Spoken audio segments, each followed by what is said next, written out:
Olá pessoal, sejam todos bem-vindos a mais um episódio do Dermato Raiz e hoje eu vou falar sobre uma doença que é importantíssima, né? Ela afeta muitas pessoas e eu acredito que muita gente nem saiba que essa doença existe ou nem saiba que ela está enfrentando a essa doença. A gente vai falar sobre hidradenite supurativa. Eu tenho um prazer enorme de trazer aqui o meu compadre, que é meu padrinho de casamento, que é meu colega de preceptoria no serviço de residência. Eu tenho o prazer de conviver toda terça-feira de manhã com ele. E é uma pessoa, um dermatologista que tem uma capacidade, um raciocínio excepcional, que é o Dr. Gustavo Moreira Morim. Gustavo, seja bem-vindo. Que legal, Timóteo. Obrigado. Obrigado pela gentil apresentação, né? Feliz estou eu de estar aqui, né? Aliás, como padrinho de casamento, eu já estava achando que estava demorando o convite, né? Estava meio insatisfeito. Pois então. Queria dizer que tenho acompanhado o Dermato Raiz, parabéns pelo trabalho. Acho que é sempre o quanto eu fico admirado por ti de estar sempre querendo e mesmo com consultório, com hospital, com família, com filhos, ainda assim estar presente de uma outra forma aqui, entregando conteúdo, conhecimento, aproximando um pouquinho mais a gente do paciente justamente para sanar várias dificuldades, né? Então, parabéns e para mim é uma honra estar aqui. São situações assim que às vezes até, poxa, Timóteo, tu vai, que nem no Instagram, né? Poxa, tu vai falar de novo sobre melanoma, ou aqui a gente está falando sobre uma doença que é um pouco negligenciada, e a gente traz ou se dedica a isso porque toda semana vem alguém que está com essa doença, que nem sabia que existia, ou o principal, né? Esse doente precisava ter chego antes para poder ter uma resposta melhor ao tratamento, né? E, bom, falando sobre hidradenite supurativa, o que é hidradenite supurativa? Perfeito. Hidradenite supurativa realmente é uma doença que, felizmente, atualmente está um pouquinho mais em voga, mas ainda sofre muito com o desconhecimento, e esse desconhecimento não é só por parte da população. Esse desconhecimento, ele infelizmente está presente nos profissionais da saúde e, às vezes, até mesmo colegas que têm alguma relação com a dermatologia, mas que talvez não estejam lidando com esse perfil de doente com frequência, né? A hidradenite supurativa, interessante se a gente se atentar ao significado das palavras, ela originalmente, né, hidroadenite, adenoglândula hidrosudorípara, né, querendo dizer de água, então seria uma inflamação onde estariam as glândulas de suor, justamente por conta da observação prática do que acontece na doença, né? Esse é um indivíduo que vem apresentando, ao longo do tempo, lesões inflamatórias, tipicamente em áreas de dobra. Esse foi um conceito que foi, felizmente, sendo melhor compreendido ao longo do tempo. Durante muito, muito tempo, Timóteo, até a década de 80, 90, tive a oportunidade de revisar isso recentemente, era entendido como uma infecção. Uma infecção que cronificou, que não foi bem atendida, que não foi bem curada, né? Na verdade, o processo, ele é uma doença inflamatória. Esse processo está centrado no folículo piloso, tipicamente dá mais em áreas de dobra, realmente, né? Então, em áreas onde a gente sua mais, onde tem um pouquinho mais de atrito, de fricção. Então, tipicamente nas axilas, nas virilhas, na mulher abaixo dos seios e entre os seios, por vezes abaixo do abdômen, na região da nádega. Mas se fosse para a gente definir a doença, é uma doença inflamatória, que cursa com nódulos, caroços, abscessos e eventualmente cursa em formas mais avançadas com cicatrizes, e essas sim vão gerar grande transtorno aí para o paciente e até para o cuidado dele mesmo, né? Então, é uma inflamação crônica e persistente das áreas das dobras. Então, não é uma bactéria resistente, uma bactéria que não funciona o antibiótico, é autoimune? O conceito de autoimunidade, eu precisaria, em tese, de ter uma proteína para a qual existe um autoanticorpo contra ela. Então, isso seria uma explicação científica. Então, não é exatamente uma doença autoimune. Mas sim, o paciente sofre de uma desregulação imune, né? Então, o processo começa, a princípio, com uma oclusão do folículo. Aquele folículo piloso, ele incha, ele inflama, ele fica avermelhado, quente, doloroso, eventualmente se rompe. No rompimento, ele libera um material que não deveria estar ali naquele espaço da pele, da parte de dentro da pele, e aquilo não para de atrair mais reação inflamatória. Você tocou num ponto muito, muito interessante. Parece com infecção. É verdade. Quem que não vai interpretar como uma infecção? Poxa, fica vermelho, fica inchado, eventualmente supura e o paciente nos conta. Olha, doutor, está drenando pus, supurou os nódulos, né? Então é claro que em especial o leigo vai entender aquilo como infeccioso, mas é algo que a gente precisa combater, né? Tem a bactéria ali, eventualmente tem, coloniza, tem uma participação na inflamação, mas isso não raro a gente recebe o paciente muito acuado, muito triste, com um entendimento equivocado de que isso seria de alguma forma falta de cuidado, falta de higiene, já escutamos, né? Então isso precisa ser desconstruído, desmistificado, né? Sabe? E é crônico. O que que é esse conceito assim crônico? Como é que vou dar um exemplo, então, um paciente teve uma inflamação na axila de um lado, de repente apareceu do outro, ele até tomou um antibiótico, melhora, mas em que momento, poxa, eu devo pensar assim, pô, tá acontecendo de novo, alguma coisa não pode ser, ou enfim, porque abscesso, furúnculo, de uma certa forma é comum, né, acontecer, mas quando que tá passando do ponto, quando eu devo ficar atento para pensar talvez que isso seja algo mais? Eu acho que tu tocou no ponto fundamental, né? Lá no início do processo, existe um relativo atraso diagnóstico, a gente vai conversar um pouquinho melhor sobre isso, mas lá no início do processo é difícil, até mesmo pra gente, né? Então, tu tens ali uma lesão inflamatória que aconteceu uma, duas vezes, ainda não tem nenhum tipo de vício cicatricial, poxa, será que isso vai tomar o curso de uma doença crônica, recidivante, com vários episódios de agudização, ou é um fenômeno isolado que a gente vai tratar e vai se resolver? Eu acho que a grande mensagem é alertar o paciente da importância de persistir com o acompanhamento. Então, se a palavra-chave é recorrência, eu preciso acompanhar ele ao longo do tempo para entender se isso vem ou não acontecendo com alguma frequência ou voltando a acontecer. Mas, via de regra, algumas coisas nos chamam a atenção. A localização das lesões, como a gente falou, e esse que é contado pelo paciente que teve uma vez, precisou de procurar um pronto atendimento, fez uma drenagem porque estava cheio de pus.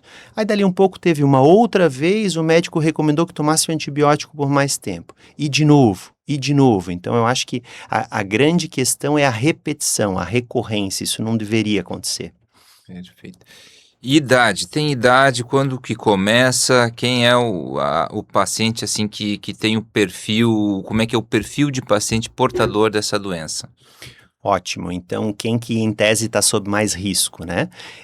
Ela é uma doença do adolescente adulto jovem, então muito frequentemente isso começa ali naquela região no momento, na faixa etária da puberdade e segue a partir dali.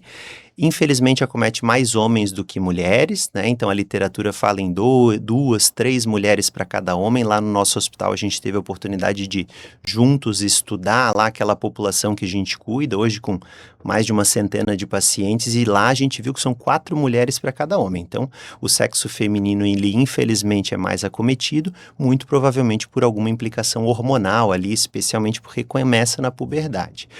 Além disso, está sob mais risco também o indivíduo com sobrepeso, obesidade, né? A gente sabe que esse excesso de tecido adiposo hoje é um tecido inflamatório, então ele está contribuindo para a perpetuação do processo, para o agravamento do quadro, e do ponto de vista mecânico também, infelizmente, né? Porque tu tem mais atrito na dobra, mais umidade, então tu tens uma chance maior de ter esse tipo de lesão.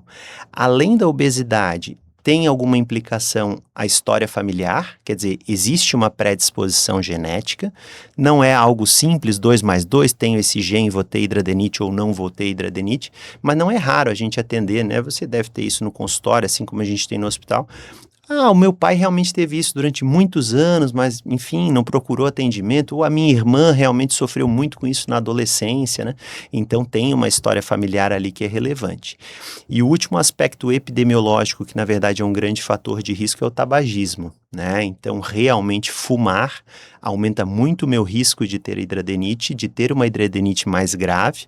Não parar de fumar diminui a minha chance de controlar adequadamente. Então, o tabagismo tem uma íntima relação. Então é uma doença crônica, persistente, que causa inflamação nas áreas de dobras, né? Mas como que isso começa? Dá pra gente ter uma ideia assim, como começa, como evolui? como que eu posso saber se eu já tenho uma doença grave ou tenho uma doença que está no início e, enfim, como é que uma pessoa que nunca ouviu falar sobre a doença pode ver ou a pessoa conhece alguém que esteja passando por um processo e isso possa identificar nela que possa ser portador de hidradenite supurativa? Claro, perfeito. Eu acho até que a gente juntos estudou de uma maneira muito interessante, buscou trazer os profissionais da estratégia de saúde da família de um município próximo lá do nosso hospital, e a gente colocou de uma maneira que eu acho que era muito simples, né? Você por acaso conhece ou tem alguém na família que teve um ou mais furúnculos, tipicamente nas áreas de dobra, que eventualmente precisou de antibiótico ou de alguma intervenção cirúrgica e que persistentemente volta por vezes nas mesmas localizações. Então, se eu acho que a gente tivesse que dar uma carinha, é um caroço vermelhinho, dolorido, que acontece nessas áreas mais típicas, mas lembrando que a gente definiu, a doença ela é do folículo piloso. Aonde eu tiver folículo piloso, eu posso ter lesão de hidradenite.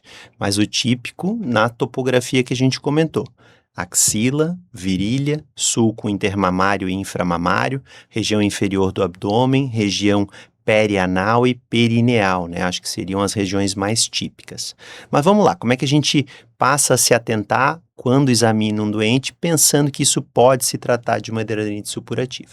Então, o Timóteo fez uma curadoria bacana aqui de algumas imagens de pacientes que a gente vem cuidando e que naturalmente toparam servir de exemplo aqui justamente para ter esse aspecto ilustrativo.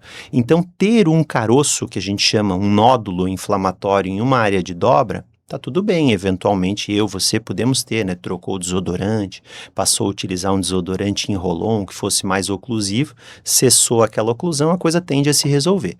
Mas quando o paciente conta que naquela axila já veio 1, 2, 3 vezes, e mesmo que a gente esteja examinando Timóteo e eventualmente não veja algum resquício daquela lesão que o paciente conta, uma coisa que chama muita atenção no exame clínico do dermatologista é o macrocomedão, o cravo, né? Aquele cravinho pretinho que a gente conhece da acne, mas numa área que não deveria ter acne, né? Na axila. Então a gente vê muito bem, isso está muito bem retratado nessa imagem. A gente tem os comedões, inclusive aqui aquilo que a gente chama de sinal do duplo comedo, né? Então a gente tem um comedão de cada lado, um cravo de cada lado por uma travezinha de pele. Acho que isso é um macete legal para a gente pensar em hidradenite, né? Cravo, aquele cravo grande, preto, né? É da área sebácea do rosto, né? Na virilha também, ele às vezes acontece, bem na área das dobras, né? E um outro cravinho, mais uma vez, é possível que possa ter, mas assim, ter vários em todas as dobras, ou pelo menos em cada dobra ter alguma coisa, tem que ficar de olho, né? Perfeito, perfeito. E veja que, por vezes, mesmo com lesões superficiais, tu já pode começar a colher algum tipo de vício cicatricial, que é o exemplo dessa imagem que a gente está vendo.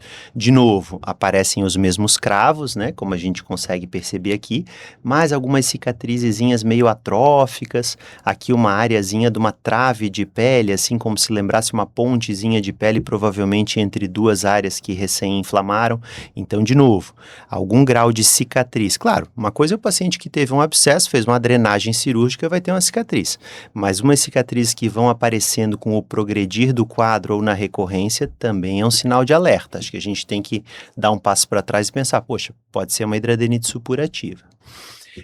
No aspecto clínico, aquilo que passa de fato a definir uma hidradenite supurativa é a lesão inflamatória, né? Que inicialmente começa como uma pápula, né? Traduzindo em miúdos, é uma bolinha vermelhinha da pele. Tipicamente essa bolinha ela vai ganhando algum volume, não raro o paciente conta pra gente, já sei que vai inflamar, doutor.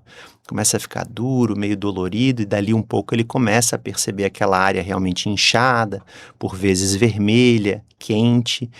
Pode ser mais no início, como está representado aqui, um aspecto mais folicular, né? Como se fosse mais superficial, na iminência do pelo, eventualmente com um pontinho de pus junto do pelo.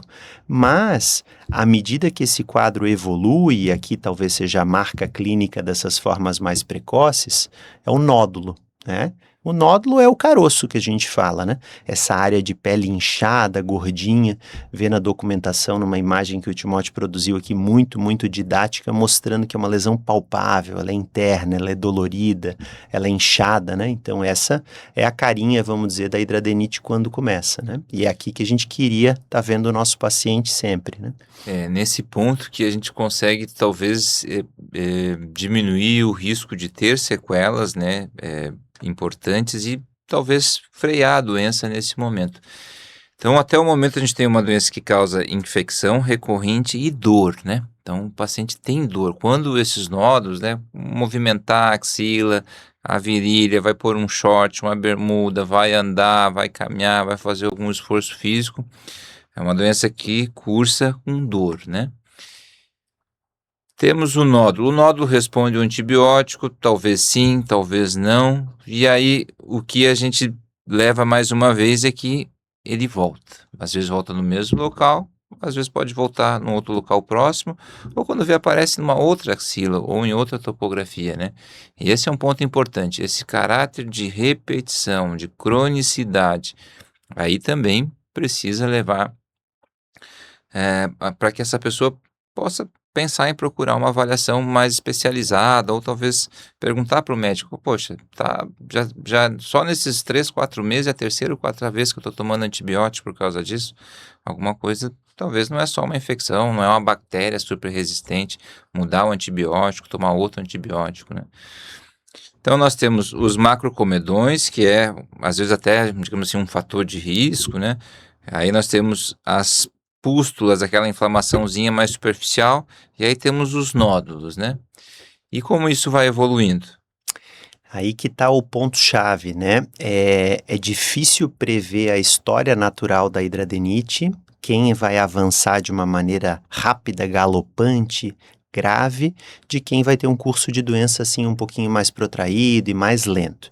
Mas o fato é que, infelizmente, por persistir por muito tempo sem o adequado diagnóstico e tratamento, a lógica dessas lesões é irem se expandindo e à medida que elas vão recorrendo, existe uma tendência de formar cicatriz. Cicatriz para fora na pele, que a gente enxerga, mas pior que isso, as cicatrizes por dentro da pele. Então, o tecido, ele por inflamar, desinflamar, inflamar, desinflamar, ele vai encontrando, justamente por conta dessa desregulação imunológica, atração de muitas células inflamatórias para aquele ambiente colonizado, eventualmente por bactéria, o tecido ele vai se modelando e vai avançando de maneira a formar aquilo que hoje em dia a gente chama de túnel, né? O túnel é a fístula, é a marca da hidradenite moderada a grave, né? E é ali onde mora, vamos dizer assim, o momento da hidradenite, o perigo, vamos dizer assim, porque ali realmente a doença se estabeleceu e a gente passa a ter ainda mais dificuldade de conduzir. Então aqui a gente tem um exemplo perfeito de lesões que foram inflama aqui, inflama ali, não melhora, inflama do lado e elas vão pouco a pouco se conectando. E quando a gente vê, infelizmente, num quadro muito avançado, né? Bom, a gente estudou isso junto lá, né, Timóteo? Não é uma realidade só do estado de Santa Catarina. A gente pôde ver o nosso ambiente e a nossa região. Mas os pacientes lá no nosso hospital levaram cerca de 9 anos entre a primeira lesão e o correto diagnóstico. Então, são 9 anos de inflamação, de vício cicatricial, e esses trajetos vão se continuando por dentro da pele, e essa paciente vai tendo aí um mapa de túnel por dentro da pele, né? É uma minoria dos pacientes que chegam com aqueles nódulos, aquela fase mais aguda, né? Onde acho que a gente consegue mudar um pouco da doença ou da trajetória da doença, né? A grande maioria dos pacientes, pelo menos, tem fístulas, né? E pensando assim então um nódulo, ele inflama um nódulo atrás do outro, esse processo repetitivo, se comunica um nódulo com o outro, se forma fístula, se formam múltiplos orifícios, né, que acabam drenando.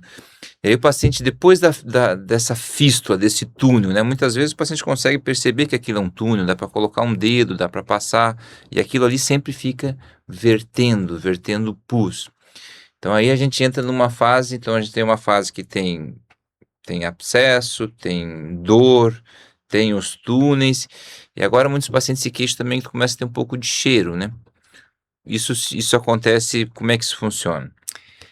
Isso é extremamente debilitante para o paciente, né? Então, assim, acho que não é surpresa para ninguém conviver com esse tipo de doença traz um impacto enorme para a qualidade de vida, né?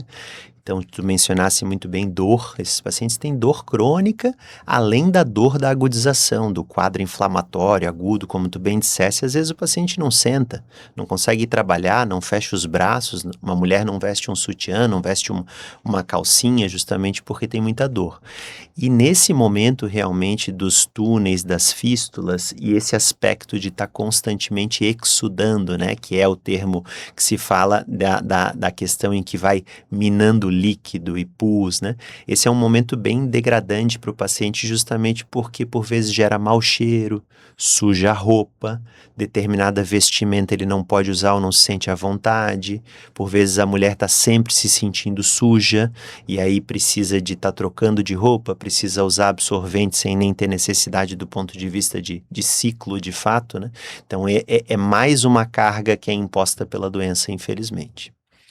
Então é difícil, né, a gente imaginar o quanto de adaptações que essas pessoas fazem para conviver com essa doença e o grau de limitação que traz, né. São pessoas que não vão à praia, não vão à piscina, não vão usar uma roupa curta. O relacionamento, né, do ponto de vista afetivo, sexual, né, é muito difícil. E além de né, até um bom tempo a gente não tinha um tratamento tão efetivo, você tinha aquela percepção de que talvez você não havia saída, né, você já tinha tentado uma sequência de antibióticos e com pouca resposta, com recidiva.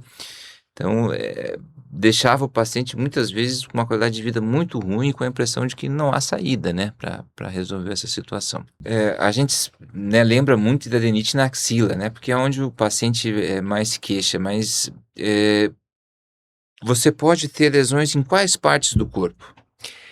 Essencialmente, é uma doença das dobras, né? Então, toda e qualquer dobra pode ter lesão de hidradenite. Então, a axila realmente é um sítio comum, como a gente vê bastante. Lembrar das virilhas, lembrar do sulco interglúteo, lembrar também, eventualmente, do paciente com algum grau de sobrepeso, obesidade na dobra do abdômen, na mulher realmente abaixo do seio, entre os seios. E lembrar que, infelizmente, a gente tem um outro caso com lesões fora desses sítios habituais, né? Então, aquele paciente com uma acne muito inflamatória, com lesões no dorso, que se estendem até o glúteo, poxa, será que é uma hidradenite supurativa? Então, é eventualmente uma lesão de face que foi interpretada como uma acne e evoluiu com uma lesão muito inflamatória, um nódulo, um abscesso, teve uma trave fibrosa cicatricial, isso também pode ser uma hidradenite supurativa. Então, se a gente for olhar aqui como exemplos, né, muitos foram trazidos em relação ao oco axilar, mas vejam que a gente tem quadros graves também, aqui representado uma região da virilha, e infelizmente toda aquela região genital, perineal, perianal pode ser acometida por hidradenite supurativa. Então a gente precisa estar atento a essas localizações, né? E como eu sei, assim, como a pessoa pode às vezes, poxa, eu me encaixei nessa doença, como que a gente classifica, né? A gente fala muito em Hurley. O Hurley é uma classificação, de certa forma, para orientar o médico, assim, os tratamentos, poder avaliar. O que que é a classificação de Hurley? Certo. Então, o Hurley é a classificação de gravidade mais bem estabelecida. É importante a gente entender que ela é estática, ela não é dinâmica, né? Então, é a partir do momento em que eu atinjo determinado Hurley, eu não volto para trás, né? Mas é uma classificação para o tratamento muito importante, porque ela vai, de alguma forma, orientar, em especial, aquele indivíduo que vai precisar de algum tratamento cirúrgico, né? O Hurley, essencialmente, é dessa forma. Hurley 1 é uma doença leve, tá manifesta só pelos nódulos e eventualmente um abscesso. No Hurley 2 já existe a constituição de uma fístula. e o Hurley 3 seria a forma mais grave. Essas fístulas se intercomunicam e estão tipicamente em mais de um sítio anatômico. Então eu deixo de ter só numa virilha, só numa axila e passo a ter em outras regiões. Esse seria o Hurley 3, a doença grave, né? Perfeito.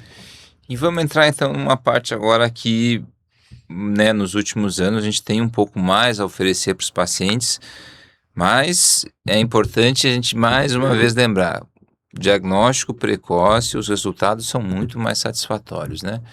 A fibrose bem estabelecida, até o momento a gente não tem um medicamento que consiga desmanchar ou desfazer essa cicatriz.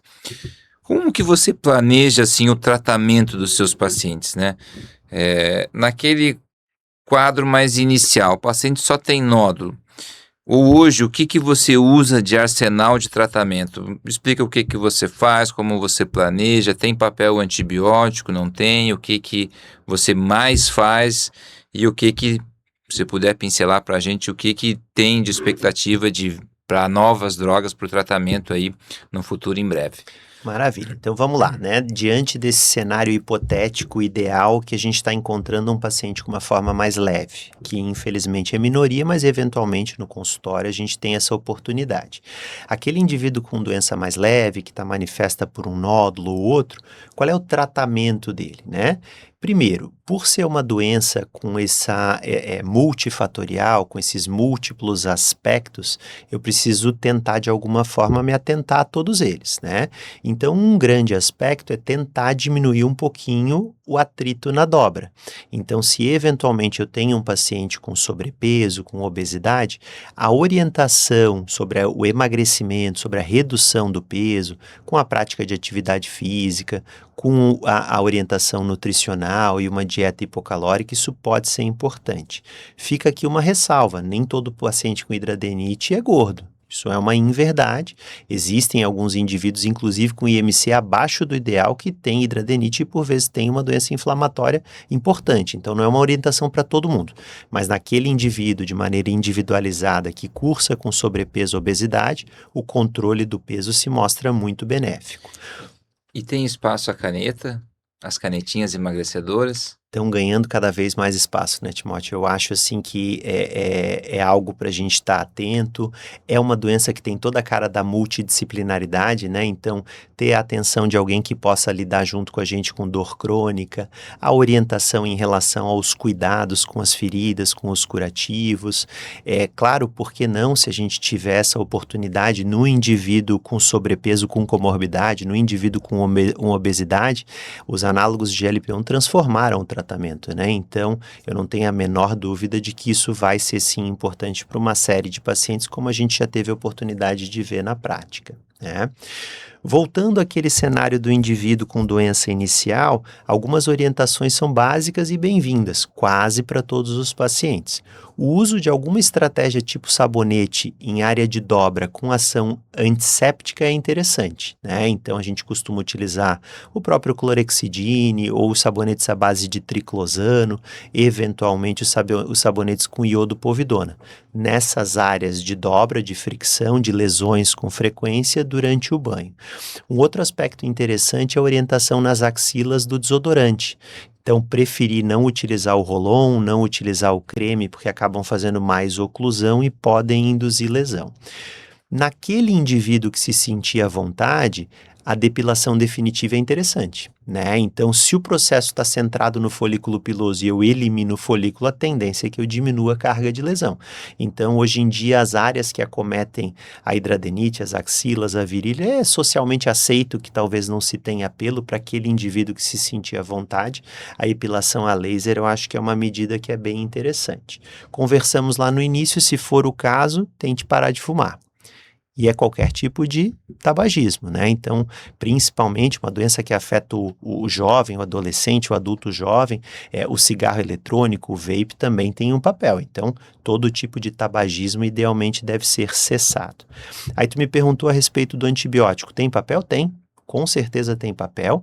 Não é uma infecção por princípio, mas o antibiótico vai ter uma ação anti-inflamatória, vai descolonizar, vai diminuir carga, vai diminuir aquela colonização nessas áreas e a tendência é que melhore. Então, via de regra, a gente costuma usar as ciclinas, né? Então, tá bem sedimentada aí a indicação da doxiciclina, né? Claro, com orientação médica, né? No Brasil, a gente tem uma experiência grande com o sulfametoxazol trimetoprim, né? Que é o Bactrim conhecido, e ele vai estar endereçado muito a um momento de agudização, na lesão inflamatória. Claro, falamos de novo, é uma doença crônica, então na hidradenite decidiu-se por usar o antibiótico, ele vai ser mantido por um período mais longo, mas o antibiótico tem o seu papel sim, com certeza. Usa quando a doença está quente. Exato, tá Tem vermelho, calor. tá inchado, tá ativo, né? Então o paciente nos reporta isso, coitado, vem sofrendo há algum tempo, ele nos reporta isso com alguma facilidade. Nas lesões mais superficiais e iniciais, vai muito bem também o antibiótico tópico, né? Eventualmente aí a clindamicina tópica, aquelas associações prontas de corticoide com antibiótico, de novo, com orientação médica, mas não raro o nosso paciente lá, ele tem uma receitinha de SOS, né? O que eu vou fazer se eventualmente tiver uma inflamação? É uma boa, sim, orientar o paciente de que ele pode usar o antibiótico tópico sozinho, inclusive, na iminência de uma lesão inflamatória, 2 vezes ao dia por 3, 5 dias. Se eventualmente isso não estiver dando conta da agudização, aí o ideal é que procure o atendimento, né? E aí, paciente, o antibiótico ele vai ter ele usa por um tempo, ele tem uma melhora, ele desinflama e em algum período isso vem de novo. Aí ele toma outro tipo de antibiótico, às vezes faz uma drenagem e aí ele vem de novo, né? E já há alguns anos a gente tem outras coisas para oferecer para esse doente. Como é que você progride? Então aquele paciente, o Hurley 2, ele já pode pensar em um outro tipo de tratamento e o que a gente hoje tem condição de oferecer para essas pessoas? Certamente, né? Eu acho que a gente precisa ter uma estratégia clínica, farmacológica, que ofereça que o paciente desinflame. Isso é fundamental.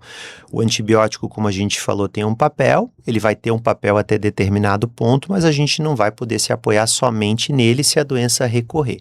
Então, já há algum tempo, felizmente, a gente tem aprovado um imunobiológico, um anticorpo monoclonal, anti-TNF-alfa, um antifator de necrose tumoral alfa. O nome desse remédio chama-se adalimumab. É um remédio bastante conhecido, já lá dos anos 2000, com uma série de indicações de reconhecida eficácia e segurança, e hoje disponível, né, Timóteo? Então isso é importante que fique claro para o paciente, né? Está disponível no âmbito da saúde suplementar, via plano de saúde, está disponível no nosso bom e velho SUS, né, que tanto ajuda os pacientes. São tratamentos, sim, de alto custo, mas hoje acessíveis à população em sofrimento com indicação, que é bem como você colocou. Esse indivíduo com a doença moderada a grave, a gente vai precisar avançar na escadinha.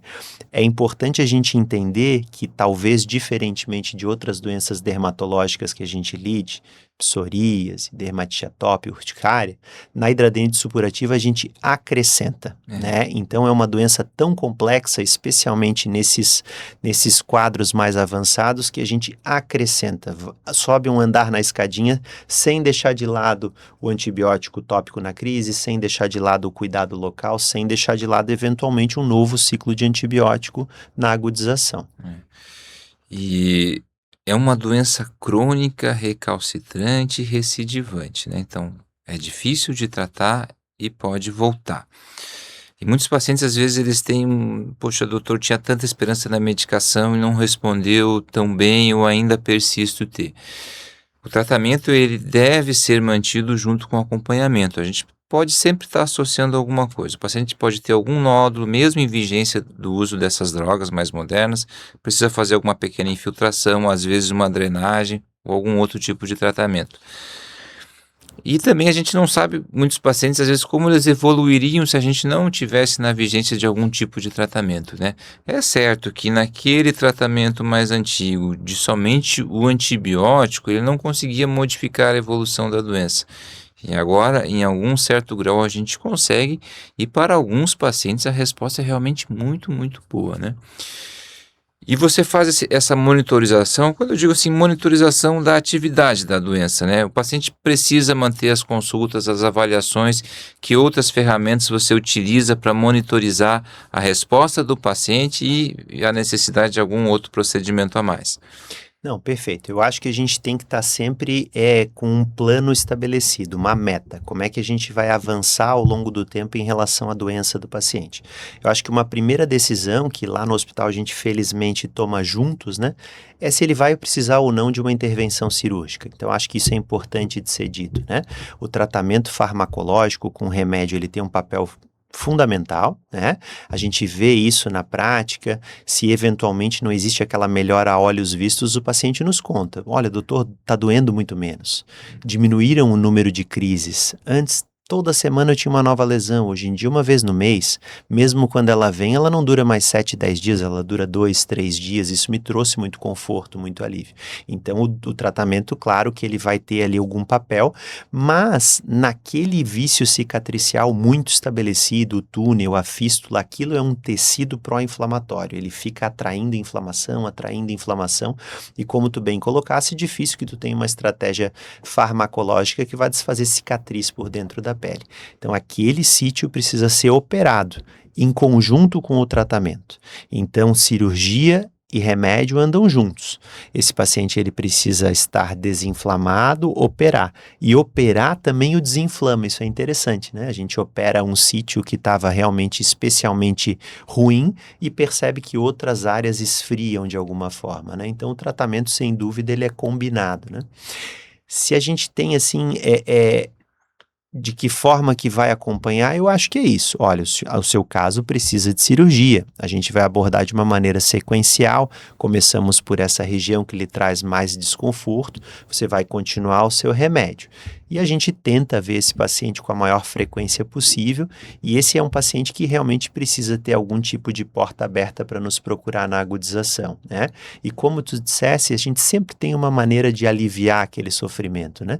Então, às vezes, a infiltração intralesional confere aquele alívio rápido, uma drenagem, aquela abertura da fístula do túnel por cima da pele, que é um procedimento cirúrgico um pouco mais factível, acessível, rápido, também gera alívio, né? Então, acho que essa porta aberta e essa comunicação com o médico é fundamental.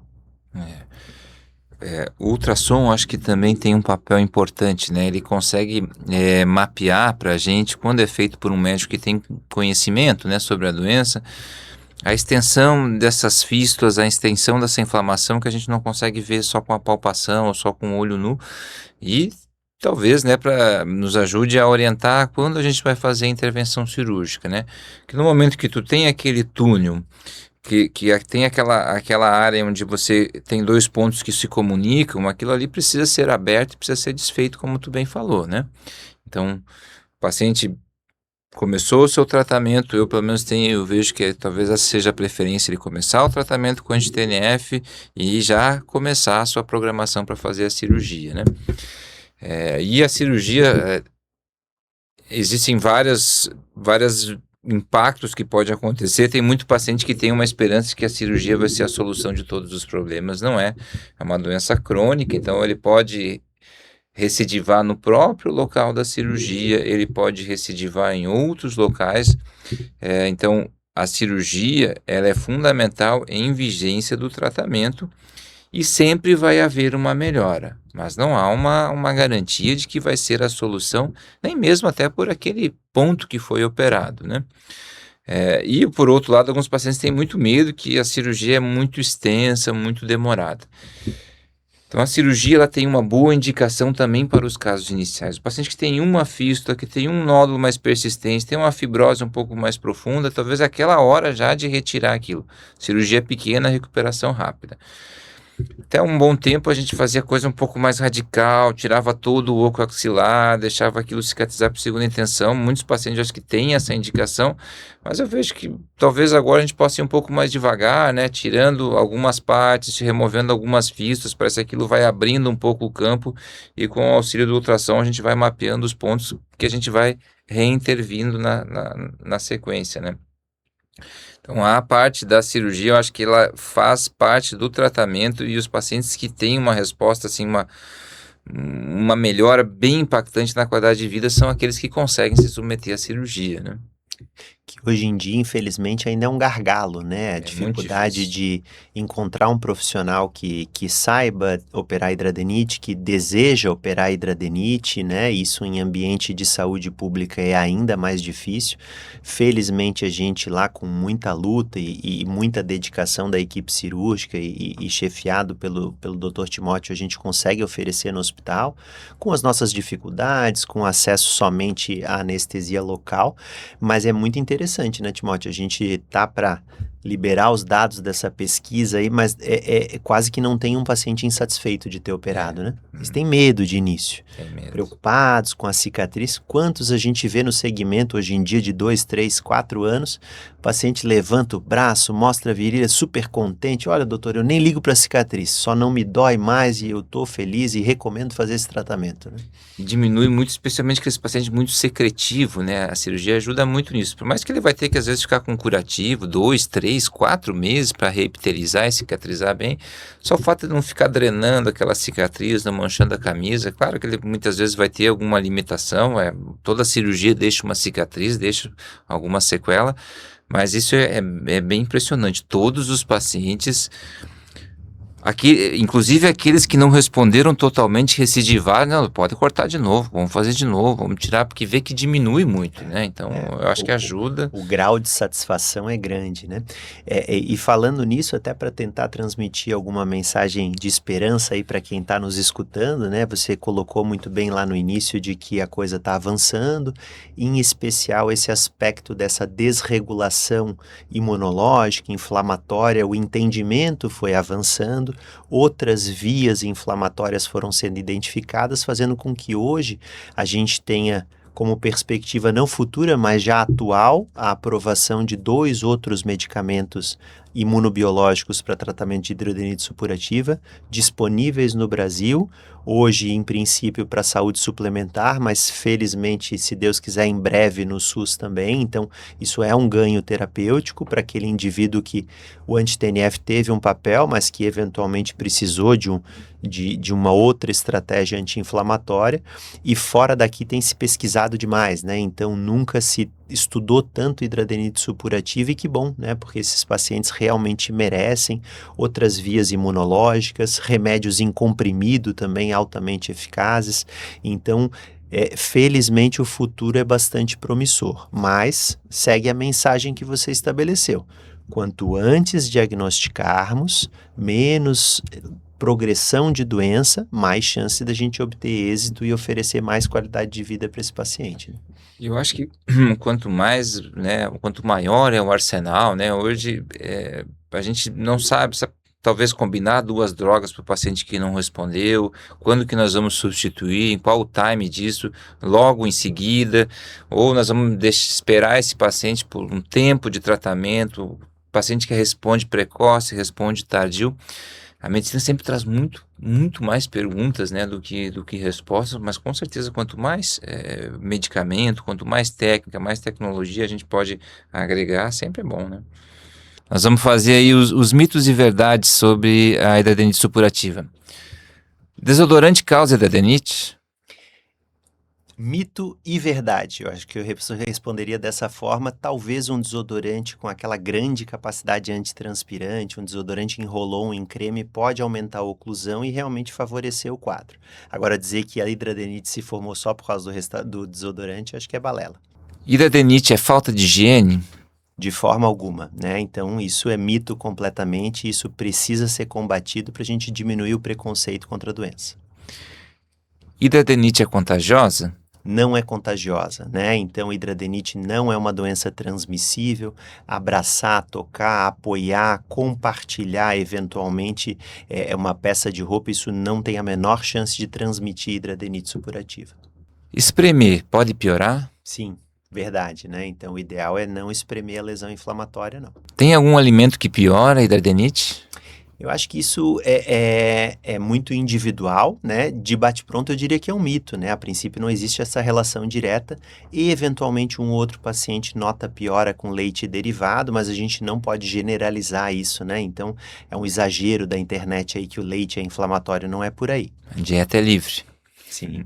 Bom, já estamos encerrando aí, deu para ver que ó, o Dr. Gustavo domina de forma absoluta essa doença, gosta de estudar, gosta de pesquisar, trata muitas pessoas com essa patologia, né? Eu queria que você deixasse assim uma mensagem final para os pacientes que estão nessa jornada, que estão sofrendo essa dificuldade no seu dia a dia, né? Olha, eu acho que uma mensagem realmente para ser passada aqui é que é doloroso, é injusto, é realmente por vezes degradante, é um intenso sofrimento, mas você, paciente de hidradeniite supurativa, não deve estar sozinho, né? Então, tenha o profissional de saúde certo para lhe ajudar, procure a opinião de um médico especialista, procure um dermatologista, confie a ele, divida suas dificuldades, seus medos, seus anseios. A gente tem uma ideia de que isso acomete 0,5% a 1% da população, então tem muita gente aí sofrendo com hidradeniite. Eu acho que ter a confiança na equipe médica, estabelecer um acompanhamento de longo prazo, ter ciência de que essa estrada até o bom controle dos sintomas, ela infelizmente não é linear, ela é cheia de altos e baixos, mas tendo uma boa relação, a relação mais próxima, mais horizontal possível com o seu médico, podendo falar com ele, dialogar, dividir realmente as suas angústias, é o que vai lhe gerar mais resultado. O tratamento, ele avançou muito, ele está disponível, o que é muito importante, então não deixe de procurar, de se cuidar e de manter esse acompanhamento. Um primeiro insucesso não é incomum, infelizmente, é uma doença que desafia médico, paciente, equipe de enfermagem e todos aqueles relacionados ao entorno. Mas normalmente, com a confiança, com o acompanhamento no longo prazo, eu tenho certeza que a gente consegue e vai conseguir ajudar o paciente em sofrimento dessa doença. E o quanto antes, melhor. Perfeito. É uma doença difícil para todos, como tu falou, né? Para o médico é um desafio também. E a gente tem casos assim que é um desafio enorme, né? A gente às vezes acha que é um assim, caso extremamente complexo. Chegamos ao final de mais um episódio, espero que vocês tenham gostado. Se você tem hidradeniite supurativa, você conhece alguém que possa estar sofrendo com essa doença, encaminhe esse vídeo para ele. Talvez essa é uma forma de você poder ajudar. Quanto mais informação, quanto mais pessoas souberem sobre essa doença, quanto mais precoce essa informação chegar a esses doentes, eles possam procurar um atendimento qualificado, melhor é o resultado, né? Isso traz uma melhora para toda a sociedade. Até a próxima.